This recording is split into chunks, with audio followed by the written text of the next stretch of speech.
Hello students, आज हम पढ़ेंगे न्यूट्रिशन इन ऑर्गेनिज्म में न्यूट्रिशन किस तरह से होता है उसके बारे में पढ़ेंगे।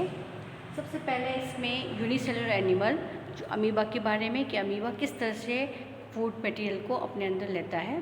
तो अमीबा के अंदर आप जानते हैं कि यूनिसेलुलर है, तो उसके अंदर कोई पार्ट नहीं है जो फूड को एंगल्फ कर सके। तो इसमें जब भी अमीबा के पास में कोई फूड पार्टिकल्स आता है तो वो उसकी तरफ बढ़ता है। जब उसकी जो प्रोजेक्शंस जो बढ़ने के लिए होते हैं उसको बोलते हैं हम शूडोपोडिया। तो शूडोपोडिया के थ्रू वो आगे की तरफ बढ़ता है और उसको उस पार्टिकल को एंगल्फ करता है, अंदर की तरफ लेता है। वो पार्टिकल के ऊपर जब ये अंदर आ जाता है तो वो किस में कन्वर्ट हो जाता है, फूड वैक्यूल में। फूड वैक्यूल में धीरे धीरे डाइजेशन होता है और डाइजेशन जो उसके न्यूट्रिएंट्स होते हैं वो उसके साइटोप्लाज्म में मिलते जाते हैं। फूड वैक्यूल धीरे धीरे छोटी होती जाती है और एंड में आकर के यहाँ पर बस्ट हो जाती है और वेस्ट पार्टिकल्स जो होते हैं, जो वेट पार्ट्स होता है, वो बाहर कर दिया जाता है। इस तरह से आपने देखा अमीबा में, इसी तरह से पैरामीशियम में, इसी तरह से और यूनिसेलुलर एनिमल हैं तो उसके अंदर क्या बनता है, फूड वैक्यूल्स बनते हैं और इस तरह से उनमें डाइजेशन होता है। और एक ही सेल डाइजेशन का भी काम करती है, एंगल्फ करने का काम करती है, वेस्ट प्रोडक्ट को एक्सक्रीट करने का काम भी करती है। अब आएगा मल्टीसेलुलर एनिमल में और उसमें ह्यूमन बीइंग के अंदर किस तरह से न्यूट्रिशन को लिया जाता है और किस तरह से डाइजेशन होता है। तो उसमें आप सब जानते हैं डाइजेस्टिव सिस्टम है हमारे लिए। तो डाइजेस्टिव सिस्टम के कौन कौन से पार्ट्स हैं और किस तरह से डाइजेशन होता है वो हम पढ़ेंगे। तो डाइजेस्टिव सिस्टम को दो पार्ट में डिवाइड किया गया। फर्स्ट है कि डाइजेस्टिव सिस्टम किसको कहते हैं, जिसमें ग्लैंड्स भी इंक्लूड होती है, उसको हम बोलते हैं एलिमेंट्री ग्लैंड प्लस ग्लैंड, उसको हम बोलते हैं डाइजेस्टिव सिस्टम।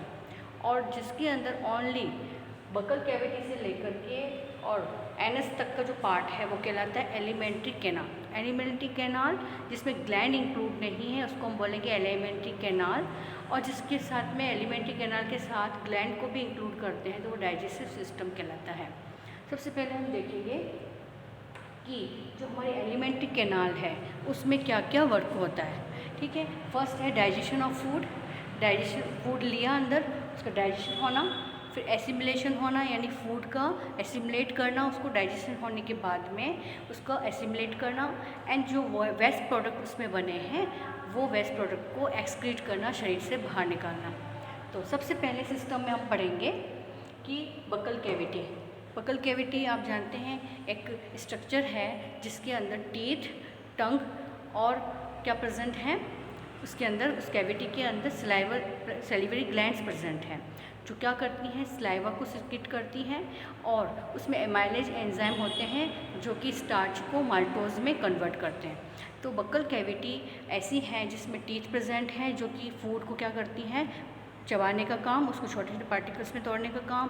टंग होती है जो कि उसको मिक्स करने का काम करती है और सलाइवा के जो एंजाइम होते हैं वो डाइजेशन में हेल्प करते हैं। देन सेकंड पार्ट है इसका इसोफेगस, जिसको फूड पाइप कहा जाता है।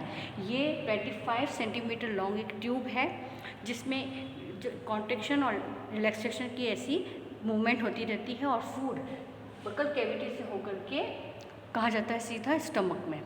अब आप देखेंगे इन दोनों नेजल कैविटी और बकल कैविटी के बीच में एक पार्ट होता है जिसको फेरिंग्स कहते हैं। ये दोनों के पैसेज एक ही होते हैं। नेजल कैविटी का पार्ट जिसमें ट्रेकिया आता है और बकल कैविटी का पार्ट जहाँ से इसोफेगस स्टार्ट होता है, ये दोनों एक ही जगह उसका पासेज होता है, इसीलिए हम मुंह से भी सांस ले सकते हैं। वो वाला रीजन कहलाता है फेरिंग्स। जब इसोफेगस अपना फूड स्टमक में डालता है, स्टमक को भी 3 पार्ट में कन्वर्ट किया गया है। 3 पार्ट में स्टडी करते हैं। फंडस, सेकंड पार्ट होता है इसका कार्डियक एंड लास्ट पार्ट होता है इसका पायरोलिक। तो स्टमक ऐसा है जिसके अंदर HCl सीक्रेट होता है, गैस्ट्रिक जूस सीक्रेट होता है और HCl का क्या काम है, हाइड्रोक्लोरिक एसिड क्या करता है, जितना भी फूड के साथ में जर्म्स या दूसरे बैक्टीरिया वगैरह आते हैं उसको क्या करता है, ख़त्म करता है और फूड को बैक्टीरिया फ्री करता है। और इसके अंदर भी कई सारा डाइजेशन हो जाता है। इसमें एंजाइम्स होते हैं, वो उसका डिटेल में आपको आगे बताऊंगी। जब स्टमक से जो फूड होता है कायम के रूप में कहा जाता है नेक्स्ट स्मॉल इंटेस्टाइन में। स्मॉल इंटेस्टाइन 7 मीटर लॉन्ग एक ट्यूब होती है जो कॉइल्ड होती है और उसका जो डायमीटर होता है वो 2.5 का होता है। तो ये जो स्मॉल इंटेस्टाइन है सबसे ज़्यादा इसी के अंदर डाइजेशन और एसिमिलेशन इसी में होता है। तो सबसे इम्पॉर्टेंट पार्ट है स्मॉल इंटेस्टाइन, क्योंकि फूड का अधिकतर डाइजेशन कहाँ होता है? स्मॉल इंटेस्टाइन में, क्योंकि इसमें 3 टाइप्स ऑफ जूस आकर के मिलते हैं।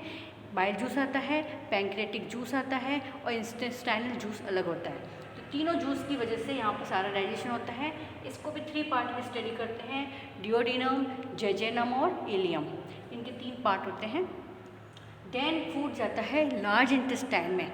लार्ज इंटेस्टाइन का डायमीटर ज़्यादा होता है लेकिन वो लंबाई में कम होती हैं, और इसके अंदर क्या होता है, कोई डाइजेशन नहीं होता है, लेकिन जो एब्जॉर्प्शन है, वाटर का एब्जॉर्प्शन वगैरह जो होता है वो लार्ज इंटेस्टाइन में होता है।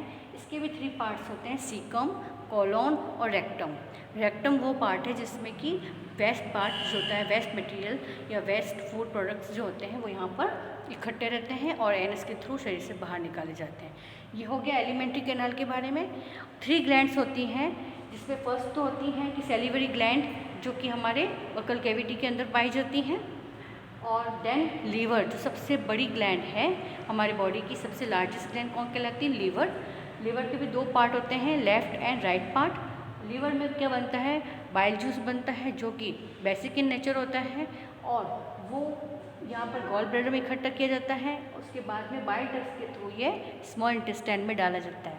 उसके बाद में पैंक्रियाज, जो कि स्टमक के जस्ट नीचे होती है ग्लैंड, ये ड्वेल नेचर की ग्लैंड कहलाती है, क्योंकि ये क्या करती है? जूस सिक्रेट करती है, पैंक्रियाटिक जूस, जो कि डाइजेशन में हेल्प करती है, और पैंक्रियाटिक जूस डाला जाता है स्मॉल इंटेस्टाइन में। और पैंक्रियाज जो होती हैं उसमें से एक हार्मोन निकलता है, इंसुलिन हार्मोन, तो इस एक तरह से वो एंडोक्राइन ग्लैंड के रूप में भी काम करती है। इस तरह से ये पूरा ह्यूमन डाइजेस्टिव सिस्टम हुआ, और इसके जो डिटेल से है हर एक पार्ट में कौन कौन सा डाइजेशन होता है, किस तरह से डाइजेशन होता है, वो मैं आपको नेक्स्ट वीडियो में बताऊँगी। Thank you.